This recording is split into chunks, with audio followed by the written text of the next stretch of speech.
પછી સ્વયં પ્રકાશાનંદ સ્વામીએ શ્રીજી મહારાજને પ્રશ્ન પૂછ્યો છે, હે મહારાજ, એક ભક્ત તો નાના પ્રકારની પૂજા સામગ્રી લઈને પ્રત્યક્ષ ભગવાનની પૂજા કરે છે અને એક ભક્ત તો નાના પ્રકારના માનસિક ઉપચારે કરીને ભગવાનની માનસિક પૂજા કરે છે. એ બે ભક્તમાં શ્રેષ્ઠ તે કોણ છે? ત્યારે શ્રીજી મહારાજ બોલ્યા છે, જો ભગવાનને વિશે પ્રેમે કરીને અતિ રોમાંચિત ગાત્ર થઈને તથા ગદગદ કંઠ થઈને જો ભગવાનની પ્રત્યક્ષ પૂજા કરે છે અથવા એવી રીતે જ ભગવાનની માનસી પૂજા કરે છે તો એ બે શ્રેષ્ઠ છે.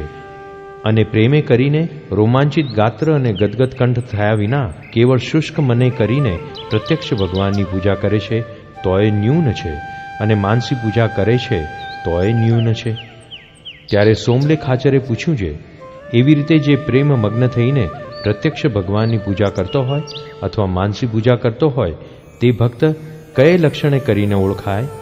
ત્યારે શ્રીજી મહારાજ બોલ્યા છે, જેને ભગવાનની પૂજા સેવાને વિશે તથા કથા વાર્તા કીર્તનને વિશે અતિશય શ્રદ્ધા હોય તથા ભગવાનનું અતિશય મહાત્મ્ય સમજતો હોય અને એ બે વાના દિવસે દિવસે નવા ને નવા જ રહેતા હોય પણ ક્યારેય ગૌણ ન પડે, જે મુક્તાનંદ સ્વામીને અમે પ્રથમ લોજપુરમાં દીઠા હતા અને જેવી શ્રદ્ધા અને ભગવાનનું મહાત્મ્ય હતું તેવું ને તેવું જ આજ દિવસ સુધી નવું ને નવું છે, પણ ગૌણ પડ્યું નથી.